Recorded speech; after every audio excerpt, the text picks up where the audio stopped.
Hi everyone, and welcome back to my channel. I'm Wendy and welcome to the Baker's Loft.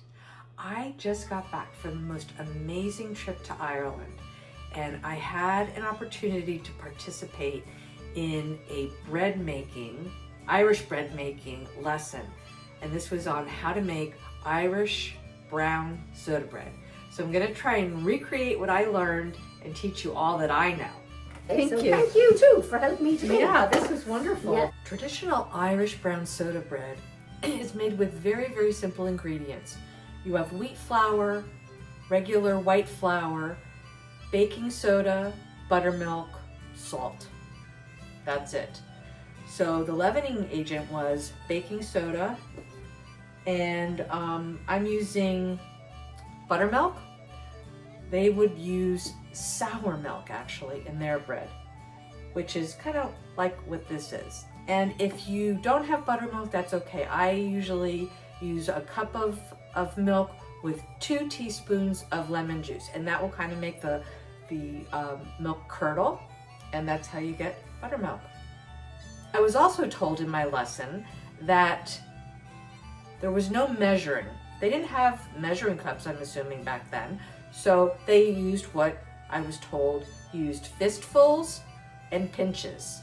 So it's 2 fists of everything, folks. 2 fists, so you're not Brown, measuring. white. No, this is my measurement. Okay, your hand. My hand, that's it. These are the ounces, the pounds and the ounces. And a pinch of bread soda. A lady asked me on the tour before you, how much is a pinch? Is it this much or is it this much?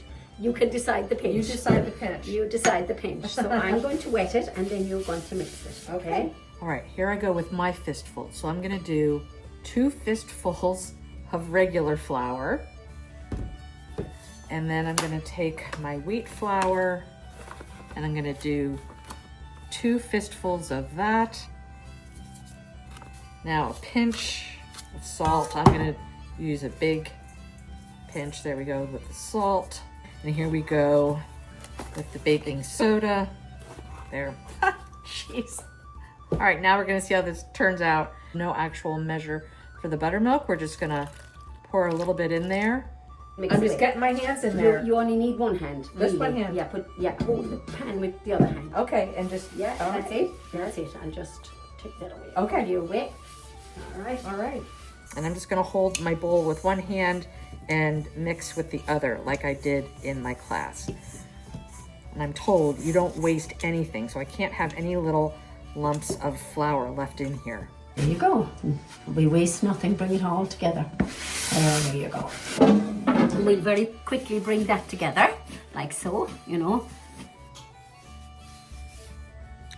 I'm just gonna put this on the counter with some more flour and gonna move it along like this, get it into a nice round. Now, there's your cake. Voila! Look at that. Voila. Voila.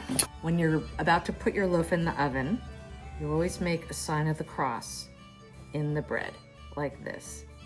And I'm also told that this helps the fairies. You let the fairies out. So now, you always make the sign of the cross in the cake, folks. And that's to keep the hunger away from the door. So you're going to give your blessing as well. You do exactly what I done. Yeah. There you go. Or as they say, you let the fairies out. Let the fairies out. That's it. To look after them too. We're about to go in the oven. In my lesson, they had a big hearth, and the instructor was cooking the bread on a cast iron griddle over a fire. Okay, I don't have that. So now we're going to put this on the griddle pan. And like I said, this will take about 55 minutes to cook. So, I am gonna cook our little loaf of bread at 425 on a pizza stone. This is already heated. And I'm just gonna take the bread, gonna put it on here. This is a silicone round. So I'm putting the bread on here. Now I'm gonna take this, put it in the oven. I'm gonna say 25 minutes at 425. We'll see. This could be a disaster. I don't know. Let's see what happens. All right, here we come. Look at that. Look at that little teeny brown soda bread. I love it. Okay. I just think this is so adorable. But let's cut into it and see what we have. This is going to be perfect for my husband and I tonight for our dinner. So let's cut into it. I'm hoping it's done. See what we have. Okay. This is exactly what I thought it would look like. This was so much fun. I cannot wait to eat this tonight. It smells really good too. Wow, this was an experiment and it worked. Thanks for joining me today, everyone. I'll try and leave somewhat of a recipe in the description below. But again, remember, fists of flour, pinches of salt, pinches of baking soda, add buttermilk, depending on the feel of the dough. Thanks for joining me today, everyone. Don't forget to like, comment, and subscribe, and I'll see you on the next one. Have a great day.